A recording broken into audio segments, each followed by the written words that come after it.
ఇంతకుముందు సభలు అంటే రాజకీయ సభలు, విద్యార్థి సభలు లేదా తెలంగాణ సభలు. నేను రావాలా వద్దా మహి అని అంటే, అన్న రావాలే మీరు, మా అందరి ప్రేమలో ఫెయిల్ అయిపోయినాయి. తెలుసు కదా, దళిత ప్రేమలు పాస్ అయితే ఎక్కడైనా 99% ఫెయిల్ అవుతాయి. మరి ఏం చేద్దాము అని అంటే, ఎవరెవరు వస్తున్నారు మహి అని అంటే, జయరాజ్ అన్న వస్తున్నాడు అన్న అన్నాడు. సరే, కొంత భరోసా వచ్చింది. చాలా రోజులు అయింది అన్నని కలవక, వేదికల మీద కలుస్తున్నాం కానీ పెద్దగా మాట్లాడుకునేది ఏం లేదు. ఊరికే రాజకీయాలు, యుద్ధాలు, అగ్రవర్ణము, ఆధిపత్యము, రాజ్యము, మార్క్స్, అంబేద్కర్, ఇదందరూ మీకు బోరు కొడతలేవా? బోరు కొడుతున్నాయా లేదా? నిజంగా చెప్పండి, అందరు చెప్పాలి.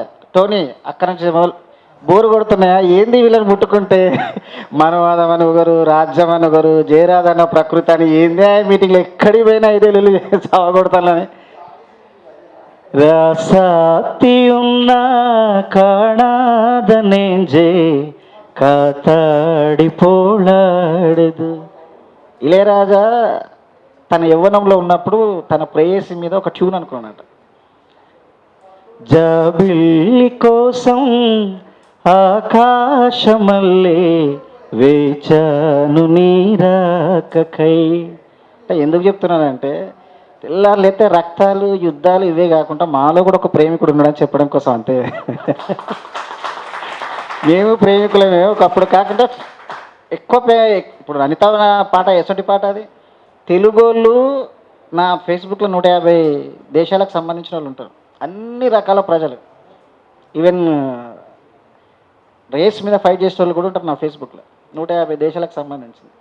అనిత అనేటువంటి పాట తెలుగు వాళ్ళు ఎక్కడెక్కడ ఉన్నారో చిట్టిబాబు అని ఒక వ్యాసం రాశాను నీ పాట మీద, నీకు అందిస్తుంది. చాలా బాగా రాశాను Chittibabu. I think yeah, Telugu వాళ్ళు ఎక్కడెక్కడ ఉన్నారో వాళ్ళందరికీ ఎట్లా చేరింది ఆ పాట, ఎందుకు చేరింది అని. మరి మనం తెల్లారులైతే దళిత పులులమ్మ ఈ పాటలన్నీ ఉంటాయి, లేదా తెలంగాణ పాటలన్నీ ఉంటాయి, లేదా నక్సలైట్ పాటలన్నీ ఉంటాయి. కానీ ఈ ప్రేమ పాటల నుంచి, విఫలమైనటువంటి ప్రేమ నుంచి అందరికి ఎట్లా జరిగింది నాగరాజు పాట? ఏం పనే, ఇంకా ఇన్ని దేశంలో ఎన్ని సమస్యలు ఉంటే, దళితుల మీద దాడులు జరుగుతాయంటే, చుట్టూ మనం ఎంత ఒక సపరేషన్ ఎప్పటికి ఉంటా అంటే, ఈ ప్రేమ ఏంది పిల్లగాడికి అని కూడా అనుకోవచ్చు కదా.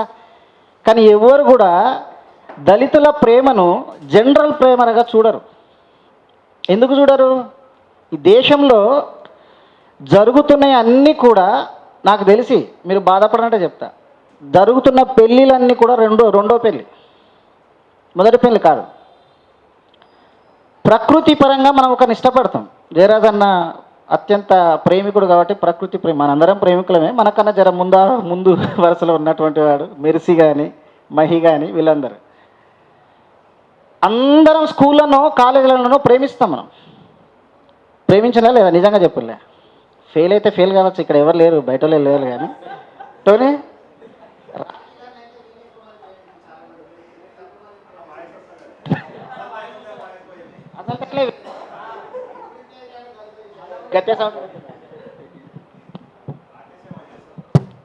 వాని విషయం వచ్చేసరికి బంద్ చేస్తాను చూసినా. అందరం మనం ప్రేమిస్తాం, ప్రేమించబడాలి, ప్రేమించాలి. అంతకన్నా ముఖ్యంగా మనమే ప్రేమించాలి, తప్పకుండా మనమే ప్రేమించాలి. ప్రేమను ఇవ్వాలి, జ్ఞానాన్ని ఇవ్వాలి, జాలిని, దయని, కరుణని, ఈ సమాజానికి కాస్త దిశానిర్దేశం అన్నింటినీ ఇవ్వాలి. మనం తీసుకోకూడదు కాదు, ఇవ్వాలి. ఇచ్చిన తర్వాత మనకు ఎదురయ్యేది ఏంటిది? School level, college level. సరే, స్కూల్లో అంటే మనము బాల ప్రేమికులం అనుకుందాం. యూనివర్సిటీలోకి వచ్చినాక మన ఉద్ద ప్రేమికులమే కదా, అక్కడైనా సఫలం అవుతాయా? అక్కడ క్యాస్ట్ అడ్డం వస్తా ఉంటుంది, క్యాస్ట్ అడ్డం వస్తా, లేదా క్లాస్ అడ్డం వస్తూ ఉంటుంది. ఒకవేళ వితిన్ ద దళిత అయినా కానీ క్లాస్ అడ్డం వస్తూ ఉంటుంది. ఇప్పుడు నేను బండగొట్టాను అనుకో, మా దాంట్లో టీచర్ పిల్లలు నాకు ఇస్తారా? జయరాజన్ ఇంత అద్భుతంగా పాటలు రాస్తున్నాను, ఐఏఎస్ ఐపీఎస్ బిడ్డని ఇస్తారా? పాటగాడే జయరాజన్న, రచయితే, నేను విద్యార్థి నాయకుని, గట్టనే చూస్తారు మమ్మల్ని.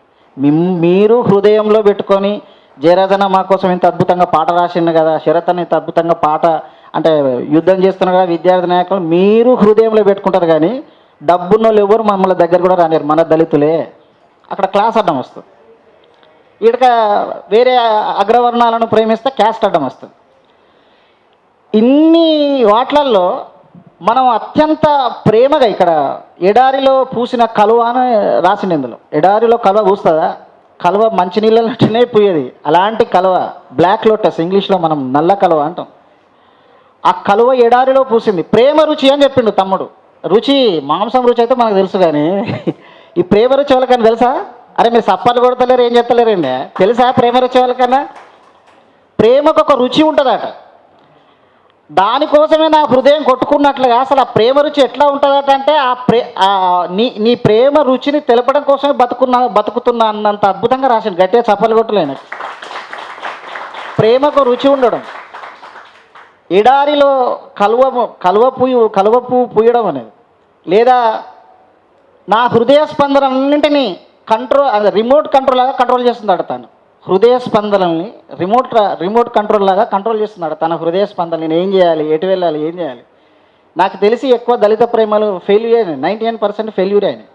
మహి సరే వాళ్ళ వైఫ్ వచ్చిందో లేదో ఇప్పుడు చెప్పకూడదు, కానీ అసలు ఆ ప్రేమికులు ఎక్కడున్నదో. ఇప్పుడు నాగరాజు పాట పాడితే ఫెయిల్ అయిందా పాస్ అయిందా పక్కన పెట్టండి. ఇప్పుడు అనిత అనేటి అమ్మాయి ప్రపంచం మొత్తం తెలిసింది. ఆమె ఇప్పుడు విశ్వసుందరి ఐశ్వర్య కూడా తెలుసో లేదో ప్రపంచం మొత్తం, కానీ ఇప్పుడు నాగరాజు రాసిన అనిత మాత్రం ప్రపంచ ప్రేమికులు అందరిలో చరిత్రాత్మకంగా పార్వతి దేవదాస్ లాగా, రోమియో జూలియట్ లాగా, సలీం అనార్కల్లా గుర్తుండిపోయింది.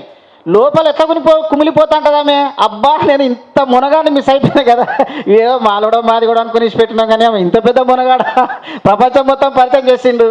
కానీ ఎందుకు విడిపోతాంటాయి ప్రేమలన్నీ? రెండో పెళ్ళని నేను ఎందుకు అంటున్నా? ప్రేమించిన అన్ని ఫెయిల్ అవుతాంటాయి భారతదేశంలో.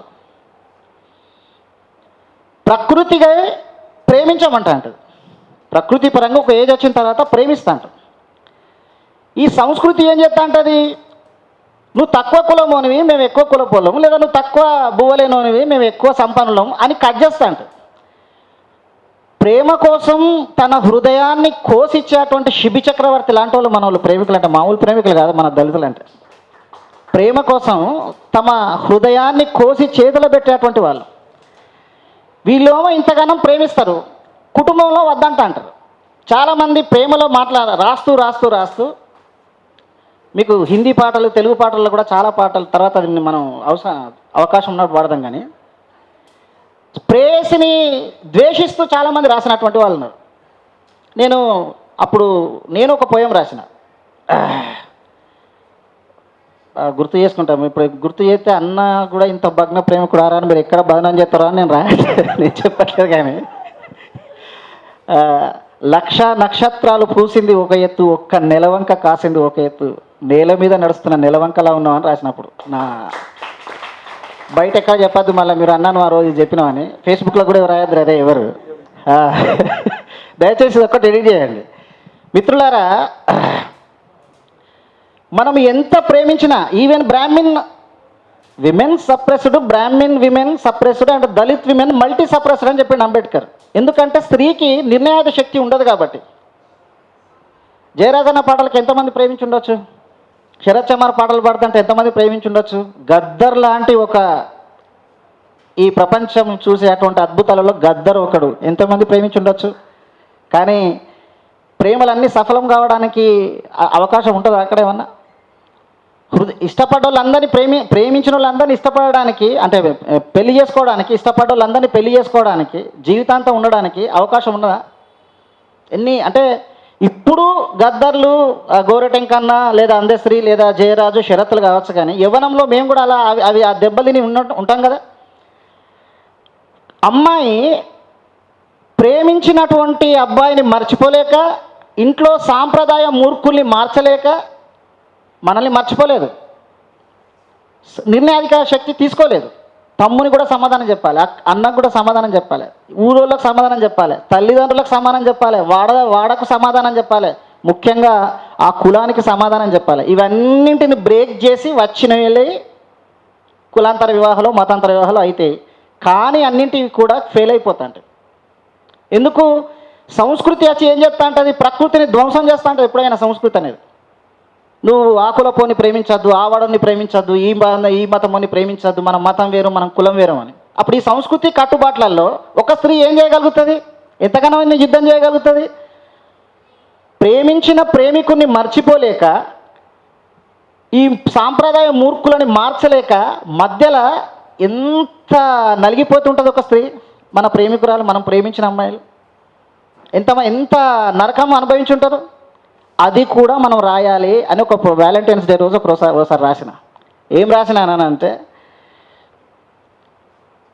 ప్రాణానికి ప్రాణమైన నన్ను మర్చిపోలేక, సాంప్రదాయ మనువాద మూర్ఖుల్ని ఇంట్లో వాళ్ళని మార్చలేక, జీవితాంతం ఒంటరిగా ఉన్నప్పుడల్లా, ప్రేమ గుర్తొచ్చినప్పుడల్లా జీవితాంతం ఒంటరిగా దుఃఖిస్తూ ఉంటా అంటావు.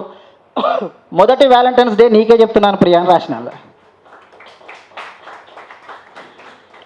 ఎందుకు? తనకిష్టం లేకనా? ఎవరినన్నా ఇటువంటి మహిళాంటి వాళ్ళనో, శరత్ లాంటి వాళ్ళనో, రాఖీ లాంటి వాళ్ళనో, ఇలాంటి వాళ్ళని వదులుకుంటారు ఎవరన్నా? వదులుకుంటుందంటే ఎవరి కోసం? సంస్కృతి కోసం, కుటుంబం కోసం, కులం కోసం.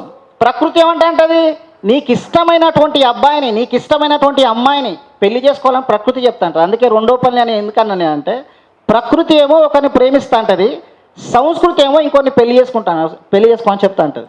నేచర్ ఒకరిని లవ్ చేస్తే కల్చర్ ఇంకోలా కట్టబెడుతుంది. There is a lot of difference between culture and nature. ఈ తత్వాన్ని చాలా సింపుల్గా మహి తన కవిత్వంలో ఈ పుస్తకంలో చెప్పిండు. మీరు అందరూ చదవాలి దీన్ని. అంత చక్కటి అంటే ఆ తత్వాన్ని అంటే చదువుతా అంటే అర్థమవుతా ఉంటుంది.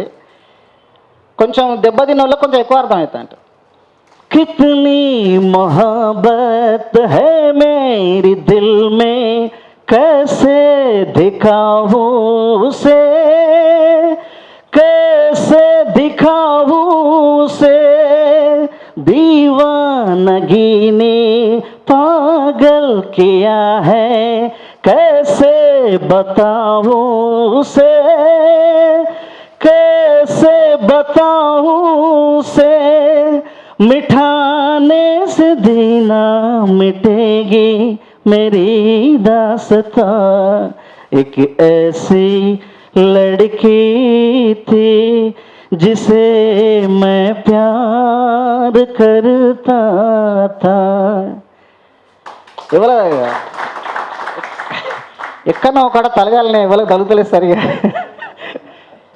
ప్రేమించి జయరాజ్ అని ఉన్నాడనో, మెర్సీ మార్గరెట్ ఉన్నాడనో మీరు భయపడద్దు. ఊపిరే చెప్పుకోవాలి, మన అందరం ప్రేమికుల ప్రేమ నుంచి భంగపడ్డటువంటి వాళ్ళమే. ఈ పాట ఎందుకు చెప్తున్నానంటే, మహి కవిత్వం వింటే అంటే చదువుతా అంటే మనకి ఎక్కడనో తలుగుతా అంటే అబ్బా మనం రాయలేకపోయినాం అన్నట్టే, హిందీ రాకుండా నేను ఈ పాట విని ఏడుతున్నాను నేను. అమ్మ ఇంత ప్రేయసి గురించి ఇంత అద్భుతంగా రాస్తారా, ఇంత అద్భుతంగా కంపోజ్ చేస్తారా? ఇళయరాజా పాటలు అట్లున్నాయి. రామచంద్రని అడగాలి, ఎట్లా ప్రేమించిన వదనమ్మ లేనప్పుడు ఒకసారి అడగాలి, ఎంతమంది ప్రేమించినాను అని. అంటే భాష రాకున్నా ఇప్పుడు ఒకలా అభినందన పాటలు లేదా మిగతా ఈ ప్రేమ వైఫల్యాల పాటలు అవన్నీ వింటా అంటే తెలియకుండానే ఆటోమేటిక్గా మన అందరం లీనమైపోతుంటాం. కన్నా పెద్ద రాజకీయాలలోకి మనం ఎప్పుడు తీసుకోమా వీటిని. వాస్తవానికి ప్రేమ గురించి అంబేద్కర్ ఒక చట్టమే తీసుకొచ్చిండ్రు. 18 సంవత్సరాలు నిండినటువంటి వాళ్ళు ఎందుకు తీసుకొచ్చిన చట్టం? మనం ఏదో ప్రేమ సినిమా అట్లా చూసి విడిచిపెడతాం, అభినందన సినిమాలాగా చూస్తాం, దిల్వాలే సినిమాలాగా చూస్తాం, ప్రేమిస్తే అట్లా ఈ సినిమాలన్నిటి అట్లా చూస్తాం. కానీ తమిళ సినిమాలలో చూపించినటువంటి ఆ ప్రేమ గాయాన్ని తెలుగు సినిమాలలో చూపించరు. అందుకు మనకు ప్రేమ గాయం అనేది మనకు తెలియదు. తమిళ చాలా సినిమాలలో కింది కులాల పిల్లలు లవ్ చేసి ఎంత భయంకరమైన హత్యలకు గురైన అనేటువంటి చాలా సినిమాలు ఉన్నాయి. సో ఎంత టైం ఎంత అట్లా కాదు దానికి. సో ఈ సినిమాలు చూస్తుంటే మనకి ఏదో జనరల్గా అనిపిస్తుంటుంది, కానీ దాని వెనుక ఉన్నటువంటి గాయాన్ని తమిళ వాళ్ళు అంటే క్యాస్ట్ కోణంలో ఈ దేశంలో చూపించినటువంటి వాళ్ళు తమిళ వాళ్ళే. అందుకోసమే బాబాసాహెబ్ అంబేద్కర్ అంటే సినిమాలకు ఈ పుస్తకానికి మన కాన్స్టిట్యూషన్కు మన కాన్సెప్ట్కు ఏంటిది సంబంధం అంటే, అంతకుముందుకు అమ్మాయిని అట్లా చూసిండని, అగ్రవర్ణాలను చూసిండని సున్నం బొట్లు పెట్టి గుండు కొట్టించి గాడిద మీద ఊరేగించేవాళ్ళు. వాళ్ళ మేడ వైపు చూసిందంటే మెడ తెంపుడే అటువంటి సమాజం. అలాంటిది వాళ్ళ పిల్లను చూస్తే, మాట్లాడితే, ప్రేమిస్తే పిల్లను ఇచ్చే అవకాశం ఉంటుందా? అవి అందులోకెళ్ళి ఉబికి వచ్చినటువంటి కవిత్వమే మన తమ్ముడు రాసినటువంటి కవిత్వం. కాబట్టి మీరు గుండెలలో పెట్టుకోవాలి, చప్పలు కొట్టరా, గుండెలో పెట్టుకోవాలి. దానికోసం బాబాసాహెబ్ అంబేద్కర్ ఏం చేసిండు? మరి ఇట్లా తలకాయలు తెగిపోతున్నాయిగా. బాబాసాహెబ్ అంబేద్కర్ మనకన్నా గొప్ప ప్రేమికుడు కదా, ప్రపంచ ప్రేమికుడు కదా. ఆయన ఏం చేసిండు? దానికి 18 సంవత్సరాలు నిన్నటువంటి ఏ అమ్మాయి అయినా సరే ఈ దేశానికి సంబంధించినటువంటి నాయకుడిని, తన హృదయానికి సంబంధించినటువంటి నావికుని ఇద్దరిని సెలెక్ట్ చేసుకునే, సొంతంగా తన నిర్ణయం తీసుకునే హక్కుని ఇచ్చినటువంటి వాడు Babasaheb Ambedkar. Constitution the great Indian film maker, నా దోస్త్, నేను గట్టిగా గర్వంగా చెప్పుకునేటువంటి వేణు ఉడుగుల గారు దీనికి వచ్చిండ్రు. గట్టిగా సప్పట్లతోటి డప్పులు కొట్టినాడు, కొట్టాలి సప్పట్లు, ఆయన ఆహ్వానిద్దాం. The great Indian film maker ఎందుకన్నా అంటే, ఈ ప్రేమ కవిత్వానికి నిన్నే ఎందుకు పెట్టాల్సి వచ్చిందని అంటే, మా దోస్తుది ప్రేమ వివాహం కాబట్టి తప్పకుండా ఇంతకన్నా గొప్ప ఎగ్జాంపుల్ ఎవరుంటారు మనకు? ఆయనది ప్రేమ వివాహం. అక్క జరీనక్క రాలేదు, వస్తే ఆమె ఈయనకన్నా అద్భుతంగా చెప్పేది. ఈయన ఎట్లా ఫ్యాట్ చేసింది మా అక్క అనేది ఈ అద్భుతంగా చెప్పేది. తర్వాత మళ్ళీ సభ చప్పలు కొట్టలే గట్టిగా. హలో, ఈ మధ్య మధ్యలో ప్రేమన్న కడ పోతుంది ఎందుకు? ఇది ఒక చట్టమే, భారత రాజ్యాంగంలో ఒక చట్టమే తీసుకురావాల్సి వచ్చింది. ఆ చట్టం రాకముందుకు అన్ని ప్రేమ వివాహాలు కానీ, ప్రేమ గురించి మాట్లాడినందుకు కానీ, ప్రేమించినందుకు కానీ, ప్రేమించబడినందుకు కానీ చాలామంది తలాలు తెగినటువంటి సందర్భం ఉన్నది. ఎప్పుడైతే చట్టం వచ్చిందో, ఎవరైతే చదువుకున్నటువంటి వాళ్ళు ఉన్నారో యూనివర్సిటీలలోనో, కాలేజీలలోనో, బయటనో ప్రేమ వివాహాలు మనం ఎక్కడెక్కువ చేసినాం? కాలేజీలలోనే ఎక్కువ చేసినాం, యూనివర్సిటీలనే ఎక్కువ చేసినాం. ఎందుకు చేసినాం? చట్టం గురించి మనకు తెలుసు కాబట్టి. పోలీస్ స్టేషన్లో మనం కూర్చొని ఇద్దరు మేజర్లు పెళ్లి చేసుకునే అవకాశం, ప్రేమించుకునే అవకాశం, ప్రేమించుకున్నటువంటి నాయకుని ఎంచుకునే అవకాశం భారత రాజ్యాంగ పిత బాబాసాహెబ్ అంబేద్కర్ మాకు ఇచ్చిండు అని మనం కూర్చున్న తర్వాత, ఆ చట్టం వచ్చిన తర్వాత హత్యలు జరగడం బంద్ అయినాయి, దాడులు జరగడం బంద్ అయింది. రాయలసీమ ఒక రెడ్డి అమ్మాయిని మన మాదిగోలు పిల్లగాడు చేసుకున్నాడు. తీరా బండి తిప్పరా బండి అని 30 మంది సుమోలు వేసుకొని వచ్చిండు. వాళ్ళు యూనివర్సిటీ దగ్గరికి వచ్చిండ్రు. ఆ పోలీసు వాళ్ళు గెలిచి వాళ్ళు చెప్తే ఆడ మన వారసగూడలో చేస్తే వాళ్ళు, నేను అప్పుడు కొత్తలో పీజీ, అప్పుడు మనం కూడా ప్రేమ అగ్రిమెంట్ ఎట్లా ఉంటుంది అదంతా కొత్తలో ఎంటర్ అయినప్పుడు మనము అసలు మైకేల్ జాక్సన్ స్టైల్లో మనం ఉంటాయి. అంటే మా నాన్న ఏం చెప్పినంటే, ఎన్నో జంటలను కలిపితే తప్ప మనకు మంచి పిల్లలు దొరకదు బిడ్డ అని చెప్పేసి చెప్పడం. కాబట్టి అట్లా జనరల్గా పీజీలలో యూజీలో మనం ఎట్లా ఉంటాం, చాలా ఆ టైంలో వచ్చేసరికి మాకు తెలుస్తలేదు. వాళ్ళు 30 మంది వచ్చిండ్రు, ఆల్రెడీ పోలీసు వాళ్ళని మాట్లాడిండ్రు, ఆగమాగం యూనివర్సిటీ మొత్తం. అప్పుడు షానవాజ్ కాసిం సార్ ఉన్నాడు, ప్రవీణ్ సార్ ఉన్నాడు. వాళ్ళు ఎక్కడున్నారో సరే, వాళ్ళు ఏ రాజకీయాలన్నా ఉండొచ్చు కానీ అప్పుడు కూర్చునబెట్టి ఏసీపీకి చెప్పి, అమ్మాయిని అబ్బాయిని ముట్టుకుంటే మాత్రం తోలు తీసేస్తారు. ఎందుకంటే అక్కడ దిగింది ఉస్మానియా యూనివర్సిటీ విద్యార్థులు, తోలు తీసేస్తారంటే అక్కడ చెల్లిపోయాలి. అంటే ఒక ప్రేమ వివాహానికి ఒక పెద్ద యుద్ధం చేయాల్సి వస్తుంది మనకు. ఆ ప్రేమ గురించి ఇంత చక్కగా తన హృదయంలో ఉన్న, చాలా ఇంకా చదవాలనిపించింది కానీ ఇంకా మిగతా వక్తలందరూ చెప్తారు. ఈ తన చెలిని ఎక్కడైతే ఉన్నదో ఆ చెలి హృదయంలో మహి ఎప్పటికీ ఉంటాడు. ఈ ప్రేమ కవిత్వాన్ని ఎవరి కోసం అయితే రాసిండో వాళ్ళ గురించే కాదు, ప్రేమికుల హృదయాలందరి హృదయాల్లో ఈ ప్రేమ కవిత్వం ఉండాలి. అది ఫెయిల్ అయిందా, పాస్ అయిందా, ఆయన విరహంతో రాసిండా, లేదా జాలితో రాసిండా, లేదా కఠినంగా బాధపడి ఫెయిల్యూర్ అయిపోయి దాంతో వ్యతిరేకంగా ఏదైనా రాయొచ్చు. ప్రేమ కవిత్వమే ఎప్పటికీ జిందగీలో నిలిచిపోతుంది. అందుకే సలీం అలి మొత్తం ఈ ప్రపంచ చరిత్రలో ఉండడానికి కారణం అది. కాబట్టి మహి కవిత్వం ఇంకా పుస్తకాలు రావాలి, మీరందరూ చదవాలి. అంటే చెగువేరా లాంటి వాళ్ళు ఏం చెప్పాలంటే, గొప్ప విప్లవకారుడు ఎందుకు అవుతాడంటే ప్రేమించినప్పుడు మాత్రమే. ఈ మట్టిని ప్రేమించినటువంటి వాడే, ఎవడైతే ప్రేమిస్తాడో వాడే గొప్ప విప్లవకారుడు అవుతాడు అన్నాడు. అంటే ప్రేమికుడు కాకుండా విప్లవకారుడు అయ్యే అవకాశం లేదు. కాబట్టి ప్రేమించాలి. నువ్వు మట్టిని ప్రేమిస్తావా, నీ జాతిని ప్రేమిస్తావా, నీ సమాజాన్ని ప్రేమిస్తావా, నీ కులాన్ని ప్రేమిస్తావా, ఏదైనా సరే ప్రేమించినటువంటి వాడే త్యాగం చేస్తాడు. కాకపోతే ఏంటంటే మన సమాజం కోసం త్యాగం చేసే వాళ్ళు తక్కువయ్యి ప్రేయసి కోసం సూసైడ్ చేసుకునే వాళ్ళు ఎక్కువైపోయినారు. అదే బాధాకరం. సో త్యాగం చేయాలి అంటే ఏదైనా నువ్వు ప్రేమించాలి. నీ మట్టిని ప్రేమిస్తావా? భగత్ సింగ్ దేశాన్ని ప్రేమించను కాబట్టి దానికోసం ఉరికమ్మానికి ఎక్కిండు. ఈ సమాజాన్ని 3000 సంవత్సరాల నుంచి నా జాతి ప్రజలు పశువుల కన్నా ఇంత హీనంగా ఉన్నారేందని మనల్ని అత్యంత ప్రేమించింది కాబట్టి బాబాసాహెబ్ అంబేద్కర్ తన పిల్లలను కూడా చంపుకొని మనకి ఇన్ని హక్కులు ఇచ్చింది. ప్రేమించాలి, ప్రేమించబడాలి ఏదైనా సరే. అలాంటి ప్రేమను ఎవరి కోసమైతే రాసిండో మనందరి హృదయాలు అవి తగులుతున్నాయి. ఆ చెలి కోసం తమ్ముడు చెలిని కన్నులలో అదే అన్న తప్పకుండా ఈ పాట పాడాలని రాకి వాళ్ళు అన్నారు. జయరాజన్న అత్తను కాదని మరి అన్న పాడమంటే పాడతా, ఎందుకంటే అన్న ఆ పాట ఆ రోజు అన్న ఒక సందర్భంలో యూట్యూబ్లో అంటే పాట అది వైరల్ అవుతుందని చెప్పేసి నా పెళ్ళికి పోయినప్పుడు మా దోస్తు వేణు ఉడుగుల గారు ఆ పాట మళ్ళీ పాడించుకుంటే మళ్ళీ వైరల్ అయిపోయింది అదే పాట. ఎర్రని పూలవలే నిగనిగలాడుదాము, ఎండైన వానైనా చెరి సగమౌదాము, స్వేచ్ఛా జీవులుగా నింగిల ఎగురుదాము, సమతే మన ధ్యేయంగా, సమతే మన ధ్యేయంగా తుది శ్వాసను వదులుదాము. చెలిని చెలిని చెలిని కన్నులలో వెన్నెల విరియాలి, చెలిని నవ్వులలో పున్నమి పూయాలి, చెలిని హృదయంలో ఎలలుగాలి, గువ్వల వలె మనమొకటై రివ్వున ఎగరాలి.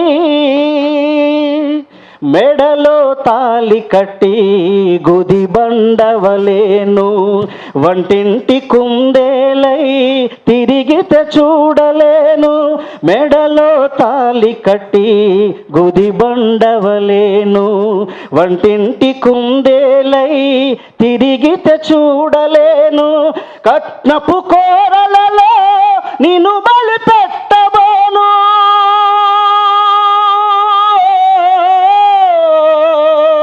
కట్నపు కోరలలో నిన్ను బలి పెట్టబోను, పంజరాన బంధించి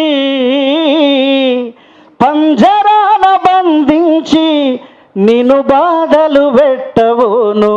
చెలిని చెలిని చెలిని కన్నులలో వెన్నెల విరియాలి, చెలిని నవ్వులలో పున్నమి పూయాలి, చెలిని హృదయంలో ఎలలుగాలి, గువ్వల వలె మనమొకటై రివ్వున ఎగరాలి. రాముడనై నిన్ను అడవికి బంపబోను, కృష్ణుడనై నీకు సవతులను దేను, సత్యహరిచంద్రుడనై అంగట్ల అమ్మబోను, సత్యహరిచంద్రుడనై అంగట్ల అమ్మబోను, తరతరాల దురాచార వల నీకు విసురబోను. చెలిని చెలిని చెలిని కన్నులలో వెన్నెల విరియాలి, చెలిని నవ్వులలో పున్నమి పూయాలి, చెలిని హృదయంలో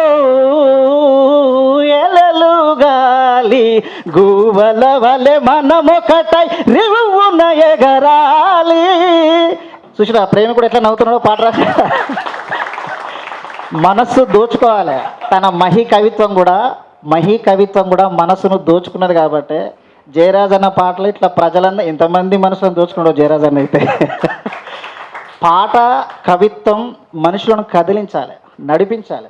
సత్యానికి ఇరువైపులా అంటే కష్టానికి ఇరువైపులా ఉండడం కవిత్వం అవుతుందో కాదో పక్కన పెట్టు. కానీ జయరాజ్ అన్న కట్టే చప్పలు కొట్టలే అందరూ సరే. ఈ పాట అన్న మన డైరెక్టర్ గారు మళ్ళీ ప్రత్యేకించి ఈ పాట జయరాజ్ అన్న పాట అంటే యూట్యూబ్లల్లో ఫేస్బుక్లలో తర్వాత నాకు తెలిసిన షరతు మళ్ళీ ఒకసారి పాడాలంటే ఆయన ఆఫీస్లో కూర్చొని పెళ్ళికి ముందు ఈ పాట పాడిన తర్వాత ఆయన నాకు చెప్పింది ఏంటంటే, నిజంగా నువ్వు ప్రేమికుని అయితే పెళ్లి రోజు పాడాలి షరత్ ఈ పాట అని చెప్పింది. వీళ్ళే పాడించిళ్ళు. పాడితే కొన్ని లక్షల మంది పోయింది అది. ఆ అమ్మాయి ఊరంతా చెప్పినట్టు, అబ్బా నీకు దొరికినోడు మామూలు మునగాడు కాదు, నీకు దొరికినోడు మామూలుడు కాదు, అసలు ఇంత పాటలు పాడుతున్నాడు అంటే. పాట పాడినంత తీయగా ఉంటారు అనుకుంటారు మనుషులు జనరల్గా, మనం అట్లే ఉండవు. కానీ ఉండాలి, ప్రయత్నిస్తున్నావు. వేణు ఉడుగులో ఎప్పుడైతే ఆ పైన చెప్పిండో తప్పకుండా ఆ రోజు పాడతావు చూడు నువ్వు అని చెప్పేసి అన్న. కొన్ని లక్షల మందికి వీళ్ళే రాకి వీళ్ళందరూ ఉన్నారు.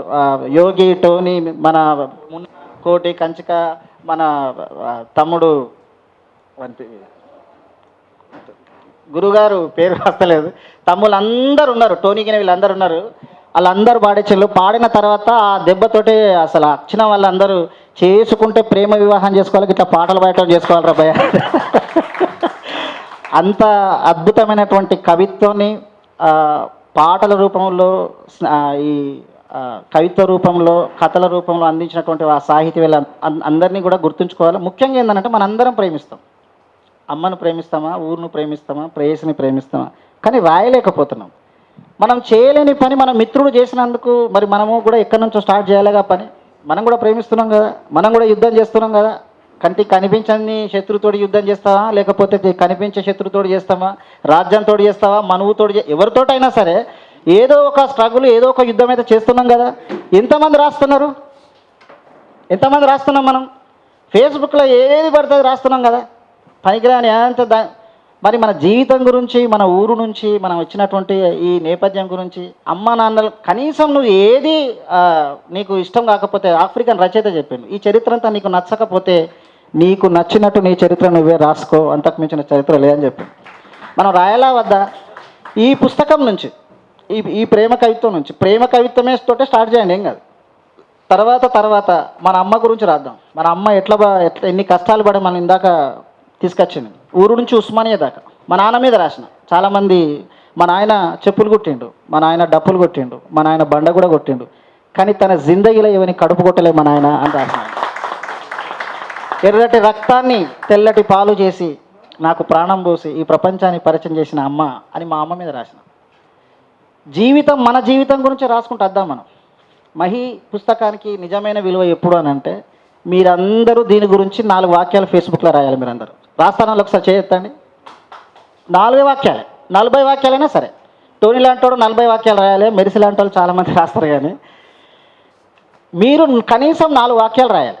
మీ ప్రేమ గురించి రాస్తారా? మీరు గాయపడ్డ ప్రేమైనా సరే, ప్రకృతి ప్రేమైనా సరే, సంస్కృతి ప్రేమైనా సరే, నేచర్ లవ్ గురించి అయినా, కల్చర్ లవ్ గురించి అయినా సరే, దేని గురించి అయినా సరే ఒక 4 లైన్లైనా ఈ పుస్తకం గురించి రాయాలి. అక్కడి నుంచే మన రచన స్టార్ట్ కావాలి.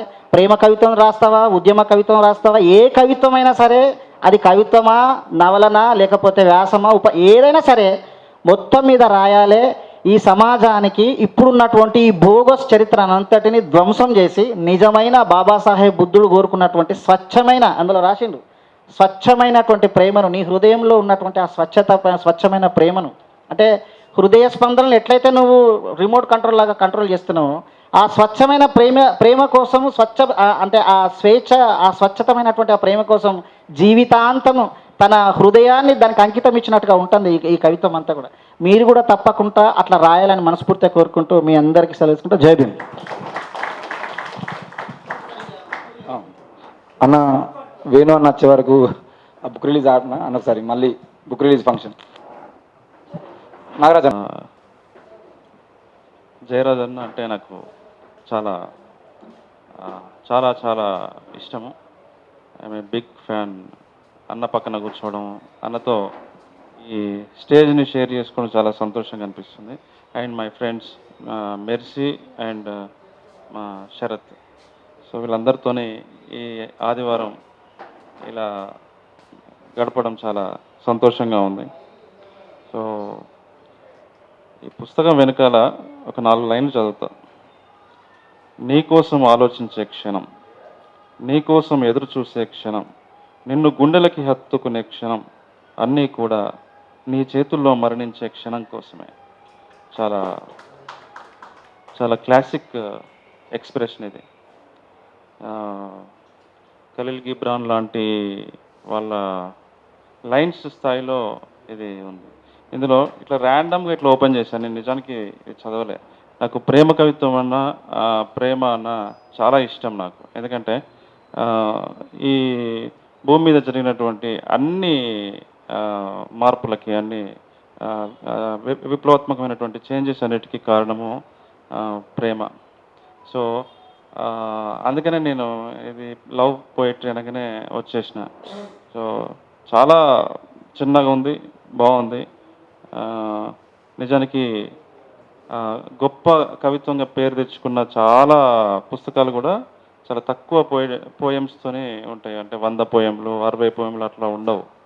So Pablo Neruda 21 love poems, లేదంటే యూరోప్లో ఎక్కువ bakery dozen bakery poems, 15 mother poems ఇలా ఉంటాయి. అంటే అన్నీ కూడా ఒక 25 లోపే అన్నీ ఉంటాయి. ఇది చూడగానే అట్లా చాలా చిన్నగా చాలా క్యూట్గా ఉంది ఈ పుస్తకం. ఇందులో అడుగులు అని ఒక పోయం ఉంది. ర్యాండమ్గా నేను ఇలా ఓపెన్ చేస్తే కనిపించింది. నేను వేసిన తొలి అడుగులు నాకు గుర్తులేవు, నాకు ఊహ తెలిసి వేసిన అడుగులు నాకు గుర్తులేవు, బతుకు పోరాటానికి పరిగెత్తిన వేల మైళ్ళు కూడా గుర్తులేవు, నీతో వేసిన తొలి అడుగే నాకు తెలిసిన మొదటి అడుగు. చాలా ఎక్స్ట్రాడినరీ. ఇందులోనే ఇంకొక లైన్ ఉంది, చాలా డేంజరస్ లైన్ ఇది. నీ వెచ్చని చేతి స్పర్శ నన్ను ఒక చక్రవర్తిని చేసింది.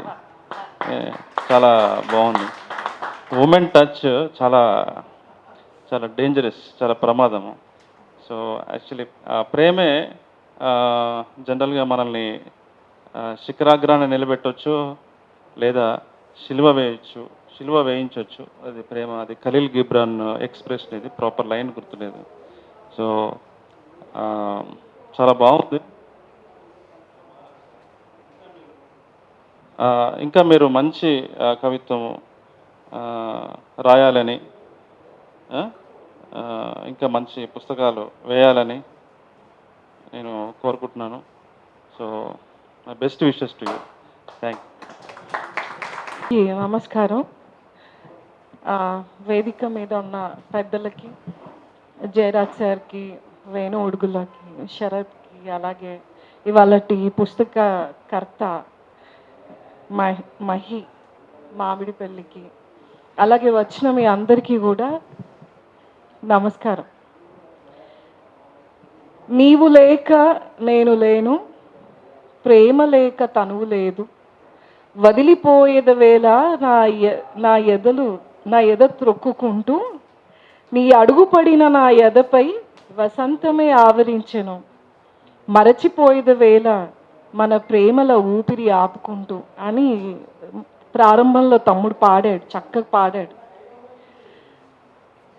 ఇక్కడ ఇంత ప్రేమ వాతావరణం నిండుకొని ఉంది. ప్రతి ఒక్కరు కూడా, అంటే human is filled with emotions అంటాం కదా, అన్ని భావోద్వేగాలు మనిషిలో అంటే నింపుకొని ఉంటాయి. సమయాన్ని బట్టి మనం వాటిని ప్రకటిస్తూ ఉంటాం. కానీ ఏ భావోద్వేగానికి ఎవరు కదిలినా, అంటే కదిలించబడ్డా లేకపోయినా కూడా, ప్రేమ అనే ఎమోషన్కి వచ్చినప్పుడు మాత్రం అది ఏ వయసుకి సంబంధం లేకుండా ప్రతి ఒక్కరిని కూడా అది స్పృశిస్తూ ఉంటుంది. వయసు పెరుగుతూ ఉన్న కొద్దీ ప్రేమ తాలూకు నిర్వచనాలు మారుతూ ఉంటాయి. మీరు 10th క్లాస్లో ఉన్నప్పుడు ఒకలాగా, డిగ్రీకి వచ్చిన తర్వాత ఒకలాగా, ఒక వయసుకు వచ్చిన తర్వాత ఒకలాగా, మా వయసుకు వచ్చిన తర్వాత ఒకలాగా, జయరాజు సార్ ఏజ్కి వచ్చిన తర్వాత ఒకలాగా, ఇంకలా ప్రేమని అర్థం చేసుకునేటువంటి పరిస్థితి లేదా మనస్థితి మనకి మారుతూ ఉంటుంది. అయితే ఇప్పుడున్న జనరేషన్ అయితే టోటలీ టేక్ అవే. ఎట్లా అంటే ఇంకా ప్రేమ అనే విషయానికి చాలా దూరంగా ఉంటున్న జనరేషన్ ఇప్పుడు ఒకటి స్టార్ట్ అయింది. అది చాలా ఒప్పుకోవాల్సిన విషయమే. ఇప్పుడు శరత్ చాలా గొప్పగా ప్రేమ గురించి, ప్రేమను ఎలా నిలబెట్టుకోవాలి గురించి మాట్లాడాడు. నేను ఎక్కువ స్టూడెంట్స్తో కాలేజ్లో టీచ్ చేస్తూ ఉన్నప్పుడు గమనించిన దాన్ని బట్టి చెప్తున్నా ఏంటంటే, ఇప్పుడున్న ఈ present generation very much away from love. ఎందుకు అంటే ప్రేమ అనేది కూడా ఒక సింబల్ దగ్గర కుదించేసినటువంటి పరిస్థితి. ఒకప్పుడు, ఇప్పుడు సార్ రాసిన పాట విన్నాం కదా, ఇంత చక్కగా ఒక అమ్మాయికి చెప్పడానికి ఇంత చెప్తే ఎవరైనా కరిగిపోయి వచ్చేస్తారు. ఇట్లా చెప్తే, అంటే ఒకప్పుడు ప్రేమలేఖలు రాసుకోవడం కానీ, ఎక్స్ప్రెస్ చేయడం కానీ, వాటిలో ఉండేటువంటి అనుభూతికి ఎదుటోడు ఎలాగైనా కరిగిపోయేవాళ్ళు. అంటే అటువంటి రసాస్వాదన ఉండేది మనుషులకి, దానికి స్పందించేటువంటి హృదయం ఉండేది. కానీ ఇప్పుడున్న ఈ ప్రజెంట్ జనరేషన్, అంటే ఒక దాదాపు ఈ 10 ఏళ్ల కాలంలో జరుగుతున్నటువంటి మార్పులన్నీ గమనిస్తే, ప్రేమిస్తున్నానని చెప్పటానికి కూడా బరువై దాన్ని ఒక ఎమోజీ లాగా మార్చేసుకొని ఓ లవ్ సింబల్ పడేస్తే సరిపోతుంది. అక్కడ ఒక హార్ట్ సింబల్, 2 కళ్ళకి 2 హార్ట్ సింబల్స్ వస్తే సరిపోతుంది. అరే నేను బాధపడ్డాను, నా హృదయం విరిగిపోయిందని చెప్పటానికి కూడా ఒక సింబల్, అంటే ఒక ఎమోజీ ఉంది మనకి. ఏమవుతుంది అని అంటే రాను రాను భాషని మనం ఆ భాష నుంచి, అంటే ప్రేమను వ్యక్తపరిచే భాష నుంచే మనం దూరంగా వెళ్ళిపోతూ ఉన్నాం. సో భాషనే ఉన్నప్పుడు భావాన్ని ఎలా వ్యక్తపరుస్తాం మనం? నేను నిన్ను ప్రేమిస్తున్నాను అని చెప్పటానికి భాష కావాలి కదా. సో భాష నుంచి సింబల్స్ వైపుకు నడుస్తున్నటువంటి ఈ కాలంలో తమ్ముడు మహి ఇటువంటి ఒక పుస్తకాన్ని తీసుకొని రావడం నిజంగా అభినందించాల్సిన విషయం. ఇది ఒక్క మాట రాయాలంటే ఒక కవికి కానీ రచయితకు కానీ లోపల అది ఎంతో నిండుకొని ఉంటే తప్ప ఒక లైన్ రాయటం కష్టం. రాసే వాళ్ళకి అర్థమవుతుంది. ఒక లైన్ రాయాలంటే అది దాంట్లో మునిగి తేలాలి. సో ప్రేమలో ఉండటం అనేది ఇప్పుడున్నటువంటి అనివార్యత. ప్రేమలో ఉండటం, నేను ప్రేమించటం అనటం లేదు, ప్రేమించటం అనేది it happens as an act. కానీ ప్రేమలో ఉండటం అనేది అందరికీ కుదరని విషయం. నేను సోషల్ వెల్ఫేర్ స్కూల్లో అప్పుడు టీచ్ చేస్తున్నప్పుడు ఒక 4 ఏళ్ళ క్రితం వాడు పిల్లోడు ఉన్నాడు. వాడు 9th క్లాస్కి వచ్చాడు. అప్పుడే రెగ్యులర్గా నా క్లాస్లో ఉండేవాడు. సడన్గా వాడు 2-3 రోజులు రావటం ఆపేశాడు. ఏమైందంటే వాడికి జ్వరం వచ్చిందని. రేపు పిలుచుకొని రండి వాడిని అంటే వాడు వచ్చాడు. సినిమాల్లో జ్వరం అంటాం కదా మనం, పిల్లలు చెప్పిన విషయం జ్వరం అంటే వాడికి ఆ వయసులో ప్రేమ అంటే ఏందో తెలియదు, వాడికి జ్వరం మాత్రమే తెలుసు. సో ప్రేమ తాలూకు వ్యక్తీకరణలు ఒక్కొక్కలాగా ఉంటాయని మనకు తెలుసు. ప్రేమ గురించి మాట్లాడుకుంటే ఇంకా చాలా గంటలు మాట్లాడుకుంటాం మనం కానీ. సో అంటే వాడికి ఆ వయసులో ప్రేమ అంటే వాడు ఎవరో చిన్న వాళ్ళ క్లాస్ అమ్మాయినా వాడిని ఇష్టపడి ఉంటాడు. వాడికి ఆ స్థితిని దాటుకోరావడానికి వాడి బాడీ సహకరించడం లేదు. కూర్చోబెట్టి క్లాస్ పిల్లలందరికీ శారీరక మార్పుల గురించి చెప్పాల్సి వచ్చింది. అంటే వాడికి చెప్పకపోతే రేపొద్దున వాడు ఇంకా ఏమనుకుంటాడో తెలియదు. అంటే ఇప్పుడున్న సమాజంలో ప్రేమని ప్రేమగా అర్థం చేసుకునేటువంటి భాష, అంటే ఇంట్లో కూడా మాట్లాడుకోం కదా. ఒక సీన్ వస్తేనే టీవీలో ఒక కిస్ చేసుకుంటున్న సీన్ వస్తే పేరెంట్స్ ఛానల్ మార్చేసే పరిస్థితి మన ఇళ్ళల్లో. సో అలాంటి సందర్భంలో మరి మనం ఎలాగ పిల్లలకి ప్రేమ గురించి చెప్తాం? వాడు ప్రేమలో ఉండాలని ఎలా చెప్తాం? అసలు ప్రేమ అంటే ఏంటని ఎలా చెప్తాం? అది ప్రతి ఒక్కరికి ఎదురవుతుందని అని అంటాం కదా.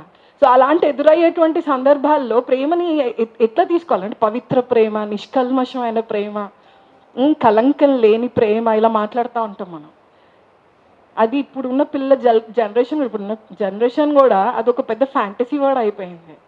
పవిత్రంగా ఉండాలి, లాయల్గా ఉండాలి, ఇంకోలాగా ఉండాలి, ఎలా ఉండాలి, ఎవడికి తగ్గట్టు ప్రేమ వాడికి ఉంటుంది. వాడు మర్డరర్ అయినా, వాడు రేపిస్ట్ అన్న వాడు కూడా ఎప్పుడొకప్పుడు ప్రేమిస్తాడు. వాడి లెవెల్ ఆఫ్ ప్రేమ వేరు. సో ప్రేమలో కంపాషన్ ఉంటుంది కదా.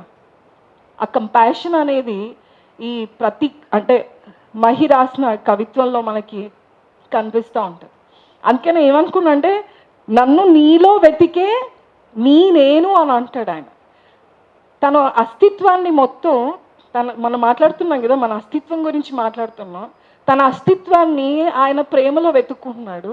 ఆ ప్రేమ ఎవరిదై ఉంటుంది అని అంటే ఇంకా తనే చెప్పాలి, మనకు తెలియదు. కానీ ఆ ప్రేమ అంటే తనకి ఈ పుస్తకాన్ని ఇంత తీవ్రతతో రాయాలంటే ఎన్ని జ్వరమయమైన రోజుల్ని ఆ అబ్బాయి అనుభవించుకుంటే అనిపిస్తుంది. అయితే ఒక చోట ఏమంటే అది ఇందాక చక్రవర్తిని చేశారు అని అన్నాడు కదా. యుద్ధం అనే కవితలో తమ్ముడు రాస్తూ ఏమంటాడంటే ఆ యుద్ధం తనని రాజుని చేసింది అంటాడు. ఓడిపోయినా కూడా నన్ను నీ జీవితానికి రాజుని చేసింది ఈ యుద్ధం. సో ప్రేమ ఒక యుద్ధం. విరాట పర్వం క్యాప్షన్ ఉంటుంది, love is an act of, అదేనా రెవల్యూషన్లో revolution is an act of love అని. సో అంటే ఈ యుద్ధం ఏదైతే ఆ యుద్ధం తాలూకు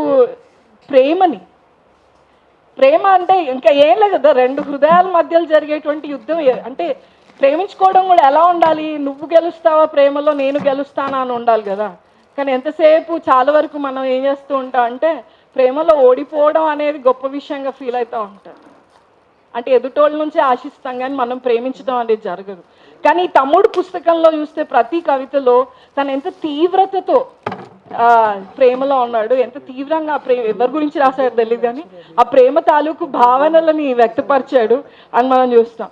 తర్వాత తను ఎంచుకున్న అంటే ఈ రాసిన పుస్తకంలో కూడా చాలా చోట్ల ఇమేజరీస్, ఇప్పుడు ఇంతకు ముందు శరత్ కూడా మెన్షన్ చేసినట్టు రిమోట్ కంట్రోల్ అని ఒక మాట మాట్లాడడం కానీ, ఎడారిలో కలువలు పోయటం అని కానీ, కోపము నల్లగా ఉంటుంది అని చెప్పటం కానీ, నల్లటి కోపంకి కలర్ ఉంటుందా? ఉండదు కదా. కానీ తమ్ముడే అంటే నల్లటి కోపం అంటాడు. తొలి సంధ్యలో వికసించిన పుష్పంపై కురిసిన ఆ తెలిమంచు బిందువులు ఎంత స్వచ్ఛమైనవో నా ప్రేమ కూడా అంతే స్వచ్ఛమైనది. ఇదొక ప్రకటన, ఆయన ప్రేమ ఎంత స్వచ్ఛమైనది అని చెప్పడానికి. అంటే పుష్పంపై కురిసిన తొలి మంచు బిందువులు ఎంత స్వచ్ఛంగా ఉంటాయో నా ప్రేమ కూడా అంతే స్వచ్ఛమైంది. మలి సంధ్యకు కుసుమించిన పూల పరిమళం ఎంత కమ్మనైనదో నా ప్రేమలోని గాఢత కూడా అంతే కమ్మనే. కానీ సాయంత్రానికి వాడిపోయే పువ్వు లాంటిది మాత్రం కాదు నా ప్రేమ అని అంటాడు. అంటే తన ప్రేమ ఎప్పటికీ కూడా వికసించే ఉంటుంది, రాలిపోంది అని చెప్తూనే ఇందులోనే ఒక కవితలో అంటాడు, అవును నేను పిచ్చోడినే, ప్రేమ పిచ్చోడిని అని అంటాడు. ప్రేమ కోసం పిచ్చోళ్ళు అవడం అనేది అది అంటే this is the high and state of love అనమాట. ఇక్కడ నేను ఇక్కడ అంటే ఒక్కదాన్ని ఉన్నా కదా, ఆడపిల్లలు ఇంకొకరు ఉన్నారు. కానీ ఎంతసేపు అబ్బాయిలే ప్రేమిస్తారు, అబ్బాయిలు తాజ్మహల్ కట్టారు, ఆడోళ్ళు ఏం చేశారు, ఇట్లా క్వశ్చన్ చేస్తుంటారు.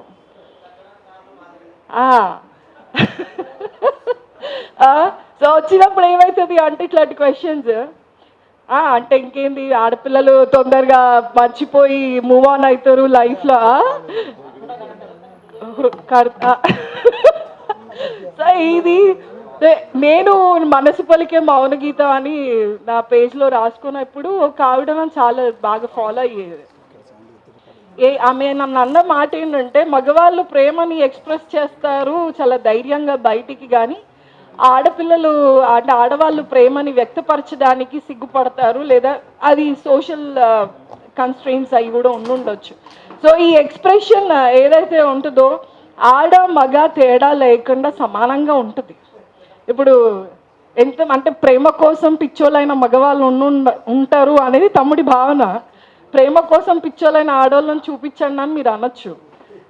కానీ ద డిఫరెన్సెస్ బిట్వీన్ లవ్ కదా, లవ్ ఈజ్ అన్ యాక్ట్. మీరుండే తీరు, మీరుండేటువంటి మీ పరిస్థితి, మీ స్థితి కదా, అది ఒక్కో సమయంలో ఒక్కలా మారుతుంది. మొన్న రీసెంట్గా ఒకటి వచ్చింది కదా న్యూస్, ఒక అమ్మాయి ఒక అబ్బాయిని కిడ్నాప్ చేసేసింది. సో అమ్మాయిలు కూడా తీవ్రతకి వెళ్తే కిడ్నాప్ చేసే స్థితికి కూడా వెళ్ళగలరని షీ ప్రూవ్డ్ ఇట్. అంటే చూస్తా అంటే though it is a funny but we can't assess her mentality, right? So ఇక్కడ కూడా నివారణ అనే ఒక కవిత రాస్తాడు తమ్ముడు. ప్రేమని నివారించవచ్చు, అదే నియంత్రించడం కానీ నివారించటాలు కానీ జరగవు. లేదు నేను ఇంక అసలు ఎప్పుడు ప్రేమించనని కంకణం కట్టుకున్న ఎవరైనా ఒక్కరున్నా కూడా వాడు ఎప్పుడు జీవితంలో ప్రేమించకుండా లేడని మనం చెప్పలేము. అంటే ఆ స్టేజ్ని మనం ఎవరూ దాటి వెళ్ళలేము. అలాగే ఇంకొక కవిత ఉంటుంది తమ్ముడిది, ప్రాయశ్చిత్తం అని. ఇందాక ఇదే చెప్దాం అనుకున్నాను. ఆ పాటలో నీకు నేను ఇలా ఉండలేను, రాముల్లా ఉండలేను, లేకపోతే ఇలా కానీ ఆ పాటలో రాశారు కదా సార్. అంటే ఒక అక్నాలెడ్జ్మెంట్ ఇస్తున్నారు అక్కడ, ఒక ప్రతిపాదనతో నేను ఇంక ఇవన్నీ అగ్రిమెంట్ అనమాట, నేను ఇంక ఇట్లా చేయను అని. సో ఇందులో మహి ఏం చేస్తాడంటే ప్రాయశ్చిత్తం అనే కవితలో ఒప్పుకోలు ప్రేమ అంటే ఎందుకు ప్రేమ నుంచి తను దూరంగా వెళ్ళిపోయాడు, మళ్ళీ నేను ప్రేమలోకి ఎలా రావాలనుకుంటున్నాను అని చెప్పడానికి ప్రాయశ్చిత్త పడుతూ క్షమాపణ చేస్తున్నటువంటి ఒక ప్రతిపాదన చేస్తాడు. బరువెక్కిన నా హృదయాన్ని ఈ గాలివానలో కడిగి తేలిక చేయాలనుకున్నాను. హృదయాన్ని గాలివానలో కడుగుతాట, కానీ పెలుసుబారిన మనసు నా మాట వినటం లేదు. నీకు కన్నీళ్లు రాకుండా చూసుకోవాల్సిన నేనే నీ కన్నీళ్లకు కారణమవుతున్నా. నీ పెదాలపై చిరునవ్వులు పూయించాల్సిన నేనే నీ చిరునవ్వుని లాగేసుకుంటున్నా. నీ మనసుని హాయిగా ఉంచాల్సిన నేనే దానికి గాయం చేస్తున్నా. నీ హృదయంలో సంతోషం నింపాల్సిన నేనే అందులో బాధని దుఃఖాన్ని పోస్తున్నా. అందుకే నా నరాలని బయటకు లాగి తెంపేయాలనుంది. నా రక్తాన్ని బయటకు తీసి నీ దుఃఖాన్ని బాధని అభిషేకం చేసి పోగొట్టాలనుంది. నా గుండెని పెకిలించేసి దూరంగా విసిరేయాలనుంది. నా ఊపిరిని స్తంభింపజేసి నా ప్రాణాన్ని నీ నొప్పికి మందుగా చేసి ప్రాయశ్చిత్తం చేసుకోవాలనుంది అని అంటాడు. సో ప్రాయశ్చిత్తం జరగటం అనేది అంటే ఈ రకంగా నేను అంటే అందరు ఎక్స్ప్రెస్ చేస్తారో లేదో తెలియదు, కానీ ఇట్లాంటి ఒక నోట్, ఒక ఎక్స్ప్రెషన్ ఒక సంబంధ బాంధవ్యాల్లో ఉండాల్సినటువంటి పరిస్థితి ఇప్పుడు. అంటే ఎందుకు మానవ సంబంధాలు వీగిపోతున్నాయి అంటే ప్రేమని కోల్పోవటం వల్ల, ప్రేమ లేకపోవటం వల్ల అని మనకు తెలుసు. ఇంకొకటి ఎందుకు మానవ సంబంధాలు వీగిపోతున్నాయి అని అంటే భావ వ్యక్తీకరణ కూడా లేకపోవటం. ఒకటే ఇంట్లో ఉంటూ కూడా వాట్సాప్లో మాట్లాడుకునే పరిస్థితుల్లో మనం ఉన్నాం ప్రస్తుత కాలంలో. సో ఇటువంటి సందర్భంలో నన్ను నీలో వెతికే నేను అని మహి పుస్తకం తేవడం అనేది ఆలోచించాల్సిన విషయమే. అంటే ఎప్పుడు ఎన్నో రకాలైనటువంటి సామాజిక పరిస్థితుల గురించి మనం మాట్లాడుకుంటున్న ఈ సందర్భంలో ప్రేమ గురించి మాట్లాడుకునే ఇంత చిన్న అంటే ఒక చిన్న అకేషన్ ఏర్పాటు చేయటం కూడా గొప్ప విషయమే. ఇంకొకటి నాకు ఇందులో నచ్చిన పోయం ఒకటి ఉంది, కళ అని. ఒక వర్షపు రాత్రి ఉదయిస్తుంది, ఒక వర్షపు రాత్రి ఉదయిస్తుంది. ఉదయం ఎప్పుడవుతుంది? సూర్యుడు వచ్చినప్పుడు కదా. రాత్రి ఎలా ఉదయిస్తుంది? ఒక వర్షపు రాత్రి ఉదయిస్తుంది. నేను ఎక్కడి నుంచి వచ్చానో ఎక్కడికి వెళ్తానో తెలీదు, కానీ నా శరీరాన్ని వదిలి ఇక్కడే ఉంటాను. శరీరాన్ని వదిలి ఇక్కడే ఉంటాను. ఒక మెరుపులా వెలిగి నువ్వు వస్తావు. నీ కళ్ళతో నా కళ్ళు తనివి తీరా సంభాషించే లోపే వర్షం వెలిసి చీకటి ఎక్కడికో పారిపోతుంది. నా హృదయం గుర్తించే లోపే నువ్వు మాయమవుతావు. నేను కన్న కలలు సముద్రపు ఇసుకలోని పాదముద్రల్లా ఒక నిమిషం కూడా నిలవడం లేదు. నేను చివరకు నిన్ను పట్టుకుంటాను కానీ నన్ను నా అందమైన కళని విచ్ఛిన్నం చేసి వెంటాడే కళలను నాకు వదిలి వెళ్తావు. సో ఇలాంటి ఎన్నో కళల్ని కని ఉండటం వల్ల ఈ పుస్తకం వచ్చిందని భావిస్తూ ఇంకా వెతుక్కుంటూనే ఉంటాడో తమ్ముడు లేదా అంటే లవ్ ఇస్ నాట్ అ అంటే we don't find the destination for love. ప్రేమకి గమ్యం అంటూ ఉండదు. గమ్యానికి చేరుకునేదాకా మనిషి ప్రయాణం ఉంటుంది, కానీ మనం ఉన్నా లేకపోయినా ప్రేమ ఉంటుంది. ప్రేమ ఉండడం వల్లే మనం అందరం మనుషులం మరీ ఏమంటారు మరణకరమైన సమయాలని కూడా దాటి వస్తున్నాం. ఒకరి మీద ఒకరు దాడులు చేసుకునేటువంటి సందర్భంలో, అన్ని చోట్ల ద్వేషం స్ప్రెడ్ అవుతున్నటువంటి సందర్భంలో, పక్కనున్న మనిషిని కూడా నమ్మలేనటువంటి పరిస్థితులు ఏర్పడ్డటువంటి సందర్భంలో, మనుషుల మీద అనేకమైనటువంటి ఆంక్షలు విధించబడుతున్నటువంటి సందర్భంలో ప్రేమ మాత్రమే మనిషిని కాపాడేది. బైబిల్లో కూడా ఒక మాట ఉంటుంది ఏంటంటే అన్నిటికన్నా అల్టిమేట్ ఇంకా ప్రేమ మాత్రమే, ఇంకా ఏది కూడా లేదు. అందుకే దేవుడు ప్రేమ అయి ఉన్నాడు అనేది చిన్నప్పటి నుండి నేర్పిస్తాడు. Ultimate is love. నిన్ను వల్ల నీ పొరుగు వాడిని ప్రేమించడం అనేది కూడా మనల్ని మనం ప్రేమించుకోవటం తెలిసినప్పుడే పక్కన ఎలా ప్రేమించాలో తెలుస్తుంది. ఇప్పుడున్న జనరేషన్కి వాళ్ళని వాళ్ళు ప్రేమించుకోవడం ఎలాగో తెలీదు. అది వీ షుడ్ లెర్న్, ఎందుకంటే they are out of our control నా.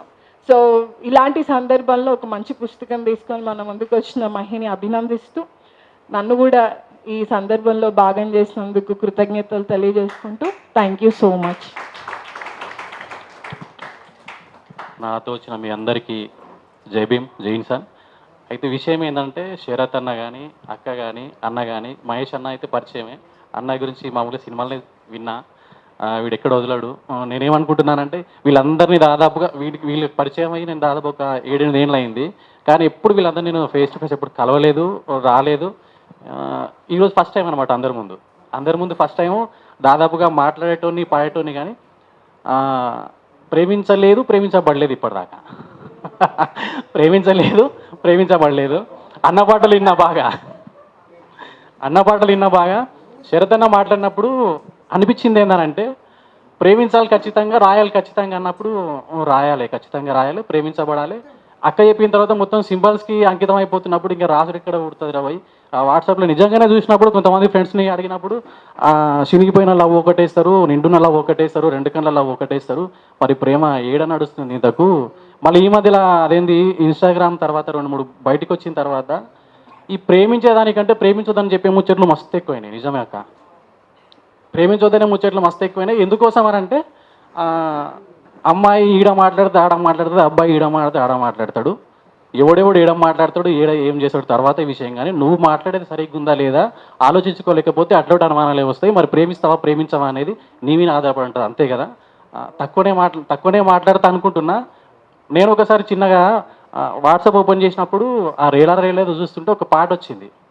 వంగి నా పైరు మీద గువ్వలాలినట్టు ఎవ్వన్నా ఇలా నా గొబ్బియాలలో, పొంగి నాలల మీద గవ్వలు తేలినట్టు ఎవ్వన్నా ఇలా నా గొబ్బియాలలో, నా మదిలో చేరి నా మళ్ళీ ఆటలాడుతుందో ఎవ్వన్నా ఇలా గొబ్బియాలలో, గడియ కూడా నన్ను ఇడిసి ఉండలేనంటుంది, నాతో సరసాడుతుంది, గడియ కూడా నన్ను ఇడిసి ఉండలేనంటుంది, నాతో సరసాడుతుంది, తెల్లవారుతుంటే నాకు కలవరమనిపించింది, కలగన్నానని తెలిసింది.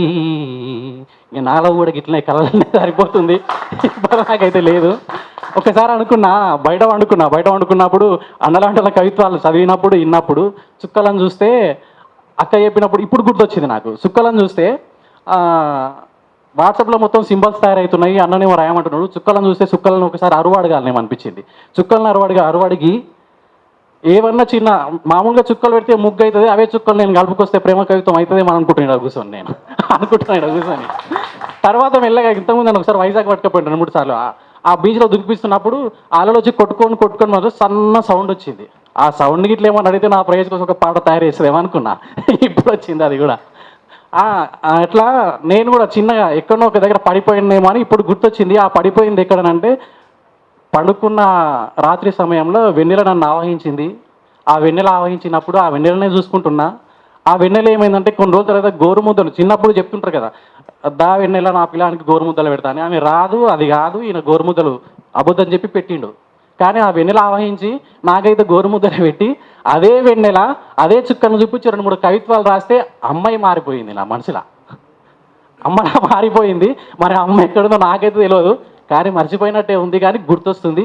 అందరికీ థ్యాంక్ యూ. ఈ సందర్భంగా ఆ గుర్తును కూడా గుర్తు చేసుకున్నందుకు, అందరు ఇంతమంది అవకాశం ఇచ్చి చూస్తున్నందుకు, పెద్దోళ్ళ ముందర ఈ ముచ్చట్లు చెప్తున్నందుకు తప్పో రైటో తెలియదు కానీ జై భీమ్. అంబేద్కర్ విగ్రహం స్టార్ట్ చేసినప్పుడు దిమ్మే స్టార్ట్ చేసిన తర్వాత కొన్ని రకాల ఇంకా పల్లెటూళ్ళలో ఎట్లుంటుంది అవన్నీ చూసి తిక్కలేసి కొందరు మాట్లాడే ఆలోచన. ఇప్పుడు ఇక్కడ అది పాడల్లో వద్దనంటే మనోడు వాడమంటున్నాడు.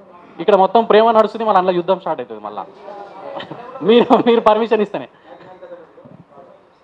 ఆ యుద్ధం ఏంటంటే ఎరకెందుకు లేదు అన్నా వీళ్ళకు అంటూ తెలియదా అన్నా, ఎరకెందుకు లేదు అన్నా వీళ్ళకు అంటూ తెలియదా అన్నా, వెనకటి మా తాత ఆరెపదును పెట్టి తోలు కర్రా చేసి చెప్పులు గుడితే గా నాటి పెత్తందార్లు జోరు మీద వచ్చి సోకు మీద చెప్పులేసి సర్రున పోయేది, ఎరకెందుకు లేదు అన్నా వీళ్ళకు అంటూ తెలియదా అన్నా. ఇట్లా ఉంటుంది అన్న పాట. చరణం కూడా పాడనా? ఇది మొత్తం ప్రేమతో ఆవహించుకున్నది కదా. ఎందుకని వీళ్ళకెందుకు లేదు అన్నా వీళ్ళకు అంటూ తెలియదా అన్నా, పశువులగా సేది మనమే, గా పాలు విండేది మనమే, పాకల కాపల మనమే, గా కల్లంల కావలి మనమే, ఎరకెందుకు లేదు అన్నా వీళ్ళకు అంటూ తెలియదా అన్నా, గొర్రు నాగలి కొట్టి అంచులు తీసి చేను శిలకా చేసి గింజలు వండిస్తే గా పందిన గింజలు షాట తూర్పల బట్టి గాదెల్ల సంచుల్లా నింపేది మనమే, గాదెల్ల సంచుల్లా నింపిన గింజలు బండి కొట్టుగా ఇంట్లో వేసేది మనమే. మరి ఇన్ని మొత్తం మనమే చేస్తే కడప లోపల కోనికే ఫైటింగ్ అవుతుంది, మనం బయట పడేస్తారు. ఈ ఒక్క ఆలోచనతోనే ఈ పాట రాయాల్సి, దాని తర్వాత ఒక 4-5 పాటలు రాసుకోవాల్సి వచ్చింది. అవకాశం ఇచ్చినందుకు మా రాఖీకి తర్వాత ఇక్కడ విన్న పెద్ద మనసు చేసుకొని విన్న పెద్దోళ్ళందరికీ థ్యాంక్ యూ. జై భీమ్, జై హింద్ సార్. నాకు చెప్పే అవకాశం మీ ఇద్దరం కలిసి ఎప్పుడు లేవు కాబట్టి చెప్పలేదు. ఓ ప్రేమ కోసం అమ్మాయి ఓ హీరోని ప్రేమించి వాడి కోసం అడవులు, కొండలు, జలపాతాలు దాటి వాడు వేసుకోమన్న బట్టలేసి వాడి ఆశయం కోసం ఆయుధం బట్టి అస్సలు అంత చెక్కుకుంటూ ఆడికి వచ్చిన తర్వాత ఆ అమ్మాయి చచ్చిపోయినప్పుడు నేను తల్లడిల్లిపోయాను. ఇంటికి వచ్చి బాగా ఏడ్చాను. ఏంటి ఏడుస్తున్నావంటే, ప్రేమ గెలుస్తుంది అనుకుంటే చివరికి దర్శకుడు అక్కడికి తీసుకుపోయి విప్లవాన్ని గెలిపించాడు, కానీ ప్రేమ చచ్చిపోయింది అక్కడ. నేను తట్టుకోలేకపోయాను అని చెప్పాను. ఆ అమ్మాయి బతుకుంటే అసలు ఆ పాత్రలో నేనుంటే ఏం చేసేవాడిని? విప్లవాన్ని వదిలేసేవాడిని, అమ్మాయి కోసం నిలబడేవాడిని. అంటే ప్రేమ అనంతమైంది కదా. ఎన్ని ప్రేమ కోసం ఎన్ని ఉత్తరాలు రాసామో చిన్నప్పుడు. అసలు మీరు బాగా గుర్తుపెట్టుకోండి, ప్రేమ లేఖలు రాయలేని వాడు పరీక్షలో పాసుగాడు, వాడు పరీక్ష కూడా రాయలేడు.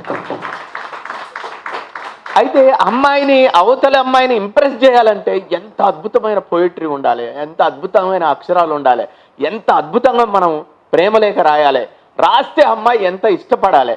అంత అద్భుతమైన ప్రేమలేఖ రాసిన వాడు మాత్రమే పరీక్షలో అద్భుతమైన రైటింగ్ రాయగలుగుతాడు. అంతెందుకు పార్టీ ప్రణాళికను కూడా రాయలేడు ప్రేమలేఖ రాయలేని వాడు కదా. కాబట్టి ప్రేమ చాలా అనంతమైంది. ప్రేమలో చిన్నప్పటి నుంచి కొట్టుకుంటూ ఎన్ని బాధలు, ఎన్ని ఇబ్బందులు పడ్డామో. నిజంగా మీరు గమనిస్తే వేడికి కరగని లోహం ఉంటుంది, కానీ ప్రేమకు కరగని హృదయం ఉంటుందా? ఎక్కడ ఉండదు. ప్రేమ అవతలి వాళ్ళని గెలవాలంటే ప్రేమ తప్ప ఇంకో ఆయుధం లేదు, ఇంకో సాధనం లేదు. అసలు ప్రేమతోటి మాత్రమే మనం గెలవగలుగుతాం. మా పిల్లలు అప్పుడప్పుడు అంటూ ఉంటారు, పెళ్లి సంబంధాలు ఇట్లాంటివి వచ్చినప్పుడు, నేను పెళ్లి సంబంధాలు చూడను. అసలు ప్రేమించలేని వాడికి పెళ్లి ఎందుకు చేయాలి? వాడి అమ్మాయిని వాడు ప్రేమించాలి కదా. ప్రేమిస్తే దాంట్లో వచ్చే ఇబ్బందులు, కష్టాలు, సుఖాలు ఏమన్నా ఉంటే నేను కూడా ఒక వలలాగా, నువ్వు పైనుంచి కింద పడతావు అనుకుంటే ఒక వలలాగా, తండ్రిలాగా నేను నిలబడతాను. అసలు నీకు ప్రేమించడమే లేకుంటే నేను పిల్లాన్ని ఎలా చేయగలుగుతాను? తేలేను కదా.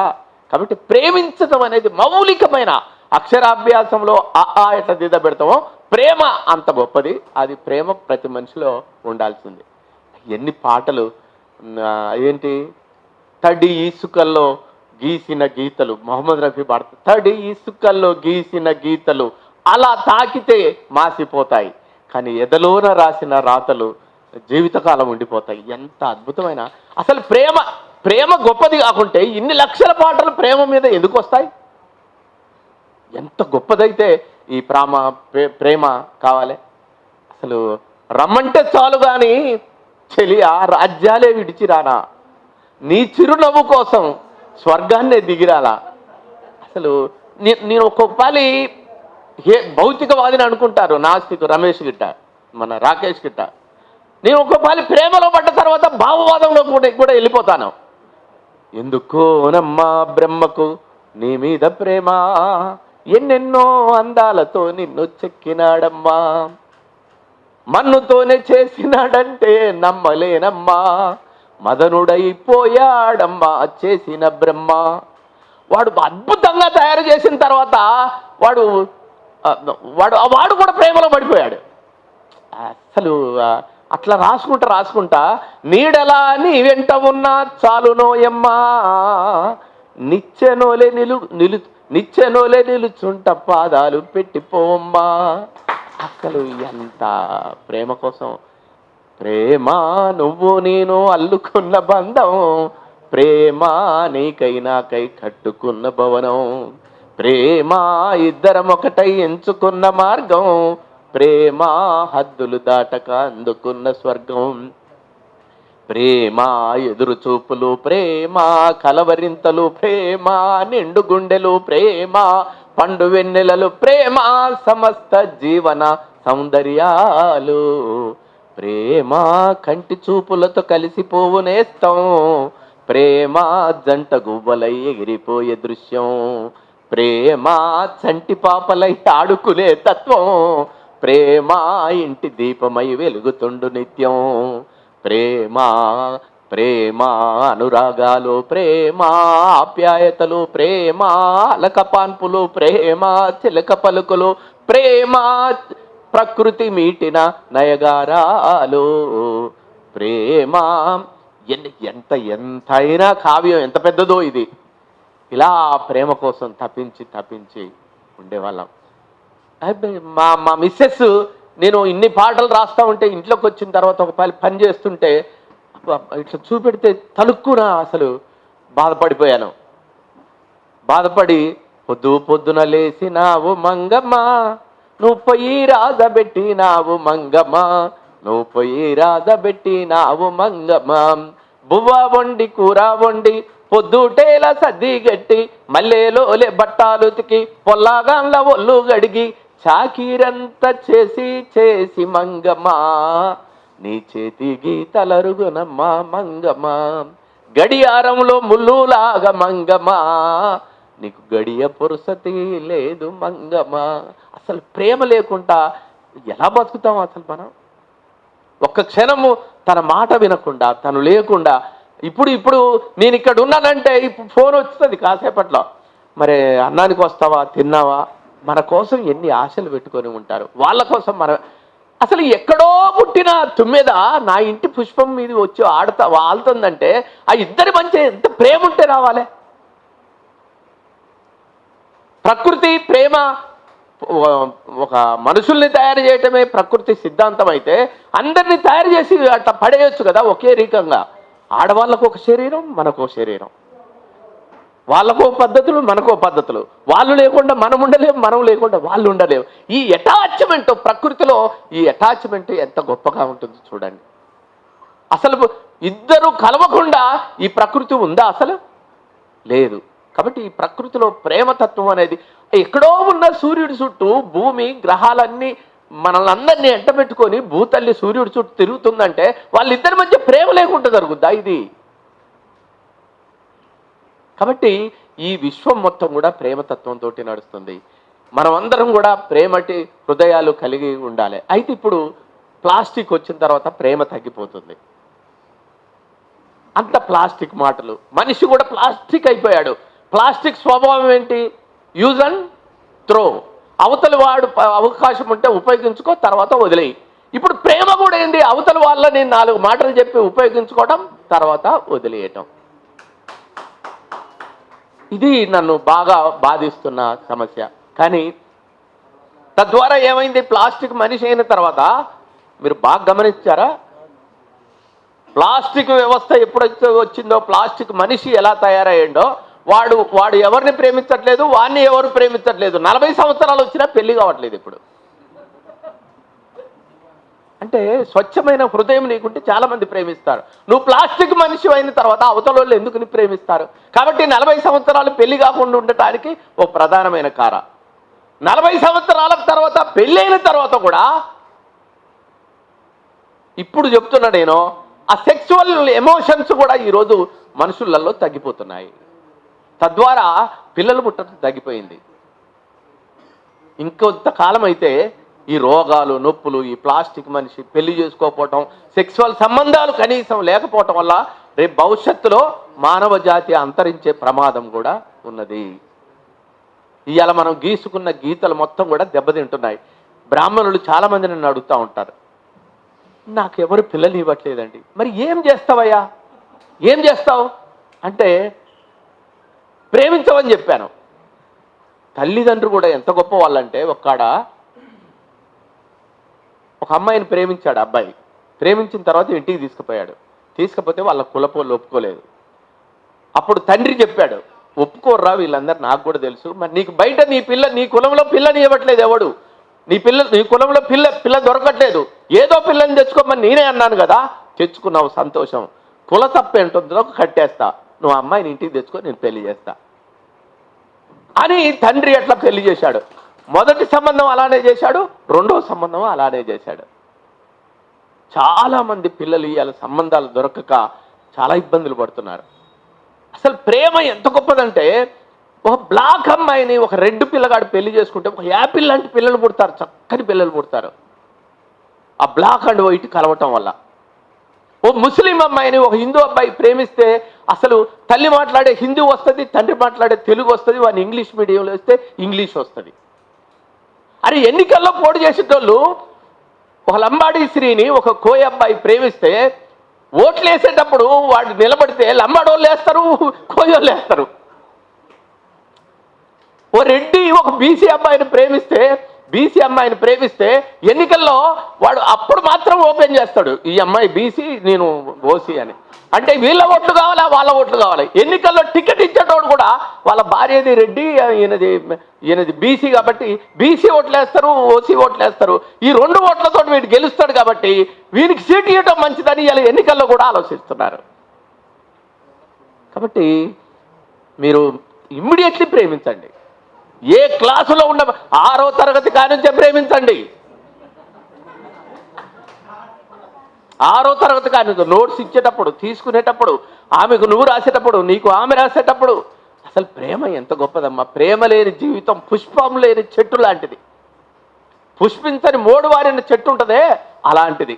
ఆ మోడు వారిన చెట్లుగా మనం మిగలకూడదు. తమ్ముడు అద్భుతమైన సాహిత్యం రాశాడు.